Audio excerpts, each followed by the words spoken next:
ഒരുപാട് ആരാധകരുള്ള ടീമും എന്നാൽ IPLൽ ഇതുവരെ കിരീടം നേടാൻ സാധിക്കാത്ത ടീമുമാണ് റോയൽ ചലഞ്ചേഴ്സ് ബംഗളൂരു. ആദ്യ കിരീടത്തിനായുള്ള പോരാട്ടത്തിനായി ഒരിക്കൽ കൂടി കച്ചുകെട്ടുന്ന RCBയുടെ മുൻപിലുള്ളത് IPL മെഗാലേലമാണ്. അതുകൊണ്ട് തന്നെ അടുത്ത സീസണിന് മുൻപ് നടക്കാനിരിക്കുന്ന മെഗാ താരലേലത്തിൽ ടീമിനെ ശക്തിപ്പെടുത്താനുള്ള നീക്കത്തിലാണ് RCB ഇപ്പോഴുള്ളത്.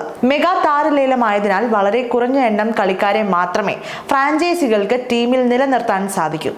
RCB ഉൾപ്പെടെയുള്ള മുഴുവൻ ഫ്രാഞ്ചൈസികളും നിലവിൽ നേരിടുന്ന ബുദ്ധിമുട്ടും അതുതന്നെയാണ്. ആരെയെല്ലാം നിലനിർത്തും, ആരെയെല്ലാം റിലീസ് ചെയ്യും എന്ന കാര്യത്തിൽ അന്തിമ തീരുമാനം എടുക്കുക എന്നത് ഫ്രാഞ്ചൈസികൾക്ക് അല്പം പ്രയാസമാകും. ഈ സാഹചര്യത്തിൽ RCB ആരെയൊക്കെ ടീമിൽ റിട്ടേൺ ചെയ്യുമെന്ന ആകാംക്ഷ RCB ആരാധകർക്കുണ്ട്. അതിനിടെ ഇപ്പോൾ ഇതാ മെഗാ ലേലത്തിന് മുൻപ് ടീമിന്റെ ഒരു സൂപ്പർ താരത്തെ അവർ റിലീസ് ചെയ്യുമെന്ന് ഉറപ്പായിരിക്കുകയാണ്. 2021 IPL താരലേലത്തിൽ 14.25 കോടി രൂപയ്ക്ക് സ്വന്തമാക്കിയ ഓസ്ട്രേലിയൻ സൂപ്പർ താരം ഗ്ലെൻ മാക്സ്വെല്ലിനെ ടീമിൽ നിന്ന് റിലീസ് ചെയ്യാനുള്ള ഒരുക്കത്തിലാണ് RCB എന്നാണ് റിപ്പോർട്ടുകൾ. സൂപ്പർ താരങ്ങളായ വിൽ ജാക്സ്, കാമറോൺ ഗ്രീൻ എന്നിവരെ റിട്ടേൺ ചെയ്യുന്നതിന് വേണ്ടിയാണ് RCB മാക്സ്വെല്ലിനെ വിട്ടുകൊടുക്കുന്നതെന്നാണ് സൂചന. ആനന്ദ് ബസാർ പത്രികയാണ് ഇത് സംബന്ധിച്ച റിപ്പോർട്ട് പുറത്തുവിട്ടത്.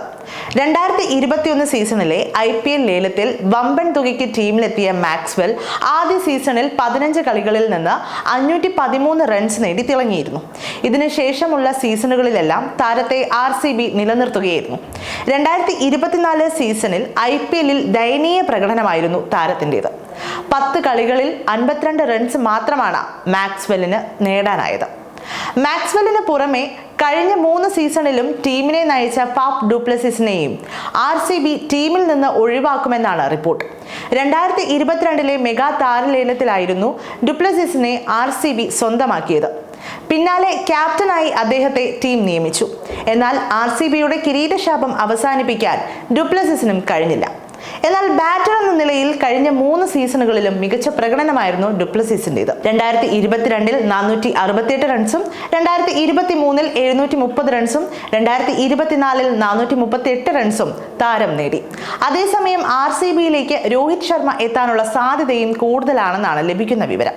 രോഹിത്തിനെ പൊന്നും വില കൊടുത്ത് സ്വന്തമാക്കി RCBയുടെ കിരീടശാപം അകറ്റാനുള്ള ശ്രമത്തിലാണ് ഫ്രാഞ്ചൈസി. മുംബൈയിൽ രോഹിത് തുടരാനുള്ള സാധ്യത വളരെ കുറവാണ്. മാത്രവുമല്ല, കഴിഞ്ഞ സീസണിൽ തന്നെ രോഹിത് മുംബൈ വിടും എന്ന തരത്തിലുള്ള റിപ്പോർട്ടുകൾ ശക്തമായിരുന്നു. രോഹിത്തിനെ മാറ്റി ഹർദിക് പാണ്ഡ്യയെ ക്യാപ്റ്റൻ ആക്കിയതിനാലാണ് താരം ടീം വിടാൻ ഒരുങ്ങുന്നത് എന്ന റിപ്പോർട്ടുകളും വന്നിരുന്നു. അതുകൊണ്ട് തന്നെ മെഗാലേലത്തിൽ പൊന്നും വില കൊടുത്ത് രോഹിത്തിനെ സ്വന്തമാക്കാൻ ഫ്രാഞ്ചൈസികൾ തമ്മിൽ തല്ല് നടത്തുമെന്നതിൽ യാതൊരു സംശയവുമില്ല. എന്തായാലും ഇഷ്ട ടീമുകളിൽ ഇനി ഏതെല്ലാം താരങ്ങൾ ഉണ്ടാകും, ഏതെല്ലാം താരങ്ങൾ മറ്റ് ടീമിലേക്ക് ചേക്കേറും എന്നെല്ലാം അറിയാൻ കാത്തിരിക്കുകയാണ് ആരാധകർ.